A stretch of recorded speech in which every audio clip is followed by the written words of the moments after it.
Estruturas de decisão. Dentro da programação, a gente pode fazer desvios de fluxo e tornando o nosso programa mais inteligente. Porque todo programa ele segue um fluxo de execução.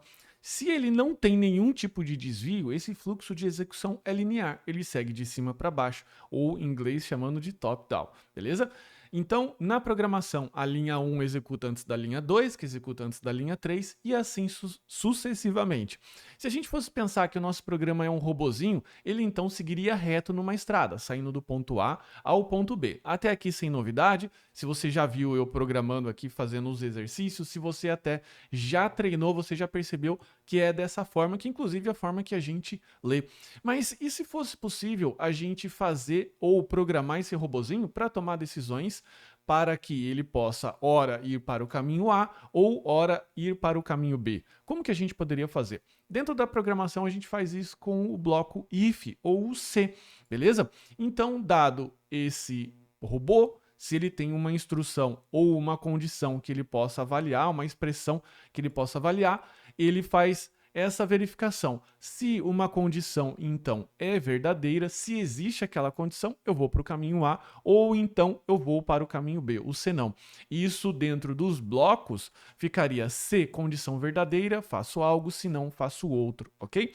É bastante importante você entender que o se ele só executa esse primeiro bloco se essa condição for verdadeira, beleza? Então fique bastante atento a isso. Como que eu sei que é a condição verdadeira? A gente sabe porque a gente já estudou os comparadores numérico, menor, maior, igual, igual, diferente, enfim, a gente já estudou isso e também a gente já estudou os comparadores lógicos. A gente sabe que existe o or, ou e o and, ou o e. Beleza? E existe também o operador de negação, que é aquela exclamação, beleza? Então, se essa condição aqui que eu estou avaliando, por exemplo, 10 maior, 10 menor que 20, for verdadeiro, então ele faz algo, senão ele faz outro, beleza? Então, tudo que você já sabe sobre expressão e comparação, ela vai se encaixar exatamente dentro desse parêntese aqui do se, beleza?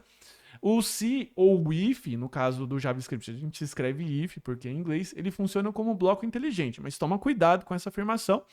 A gente precisa tomar cuidado com essa afirmação porque a gente não está falando aqui de inteligência artificial. A gente está falando aqui de uma decisão simples baseada numa variável em que ele pega que ela tem um valor bem concreto. Por exemplo, temperatura a 10 graus eu faço alguma coisa, ok? Então não se apegue a essa questão de inteligência artificial. A gente está falando aqui de um bloco inteligente e simples, ok? Dentro da programação, dentro do JavaScript, já para a gente falar um pouco mais de código, ficaria dessa forma. E eu abri esse editor aqui para que a gente possa executar passo a passo e você entender definitivamente como isso funciona e depois replicar isso na hora do seu treino, na hora das suas tarefas, ok? Então, a gente vai imaginar que a gente tem um programa que ele classifica a faixa etária, se essa pessoa ela pode frequentar o ambiente ou assistir um filme, enfim, ela faz um controle de acesso baseado numa idade mínima. Então, nesse caso aqui, a variável que vai armazenar a idade mínima se chama idade underline mínima, que é 18. A idade da pessoa que a gente está colocando aqui são 21 anos, ok? Então a idade dessa pessoa, 21 anos. E agora a gente faz o bloco de comparação. Dentro do JavaScript, o bloco de comparação ele funciona assim: eu escrevo o if, que seria traduzindo o se, a gente coloca a expressão dentro desses parênteses e a gente coloca essa chave, que essa chave significa um bloco de execução fechado, beleza? Então nesse caso aqui, ó, idade pessoa maior ou igual a idade mínima. Quando a gente observar os valores das variáveis, o programa ele vai traduzir para isso daqui. 21 maior ou igual a 18, então ele vai testar essa expressão. 21 é maior que 18, portanto, isso aqui vai retornar true, verdadeiro. O que ele vai fazer? Ele vai escrever na tela, vai executar um comando alert acesso autorizado, beleza? Veja que, como eu disse, ele tem chaves aqui. Essas chaves indicam para o computador, o programa, que ele vai executar comandos dentro desse bloco, dentro desse contexto. Aqui eu tenho só um comando de alert, mas você pode colocar quantas linhas você quiser dentro desse bloco aqui de abre chaves e fecha chaves, ok? Só que lembra que o if ele tem um senão.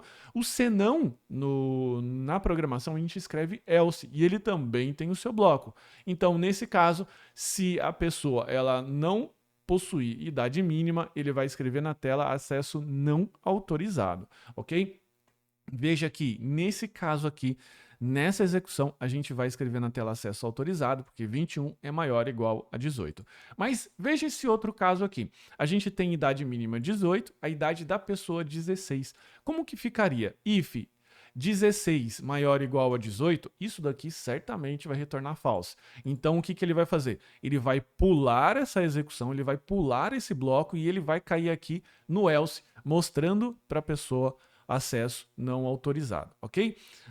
É uma coisa importante que você precisa entender, que não é obrigatório você ter esse bloco de else aqui. Então, se por um acaso você quiser só executar algo dentro de uma condição específica, você executa e você volta. Outra informação importante também, que após esse desvio de fluxo, tudo que você colocar aqui nas próximas linhas, elas vão ser executadas normalmente. Então é como se fosse um desvio de rota que depois volta à execução normal, volta à sua rota original, executando todas as linhas que vão na sua sequência. Eu sei que tudo isso é bastante novo para você, mas nas próximas aulas a gente vai se aprofundar aqui nesse universo do if e a gente vai fazer vários exercícios para a gente poder fixar isso na mente, beleza? O if, como eu disse, ele testa expressões, então tudo que você já aprendeu sobre comparadores numéricos, comparadores lógicos, funciona dentro daquele bloco, beleza? Dentro daqueles parênteses lá. Os parênteses, eles são obrigatórios no if. Portanto, se você esquecer de colocar esse parêntese aqui, o JavaScript vai se perder. Então, o if mínimo é if, parêntese e a expressão aqui dentro, beleza? Esse parêntese aqui não tem a ver com a precedência de operadores, ok? Que fique bem claro, esse parêntese aqui significa a expressão desse if aqui, perfeito?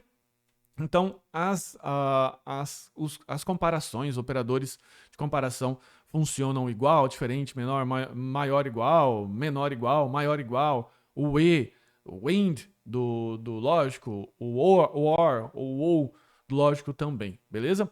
Quais são os próximos passos? Agora que a gente já viu o básico do if e você precisa revisar essa aula e até executar isso dentro do seu programinha que você já tem modelo ou até no próprio console, é hora da gente mergulhar fundo nesse assunto. Então, você entendeu agora o básico, a teoria do if, você precisa voltar nessa aula, assistir e executar essa, enfim, essa tarefinha aqui, esse passo a passo. Como que você executa? De novo, você pode abrir no seu console ou abre o seu arquivo .html no editor Visual Studio Code, que você também pode rodar isso. Eu até aconselho o Visual Studio Code porque ele fica ali no arquivo, dá uma certa tranquilidade de digitar, ele não fica aparecendo muita coisa à medida que a gente vai digitando. Brinca também, coloca operadores aqui lógicos, brinca de alterar esses valores, brinque com outros exercícios, por exemplo, beleza? Então, é isso que a gente vai fazer nas próximas aulas, mergulhar a fundo nesse assunto de estruturas de decisão, mais precisamente falando o if, fechou? Então, até a próxima aula, lembrando sempre de não esquecer de avaliar essa aula. Se você tiver alguma dúvida, posta pra gente no Clã VIP, que a gente te responde por lá, fechou? Um abraço, até a próxima aula.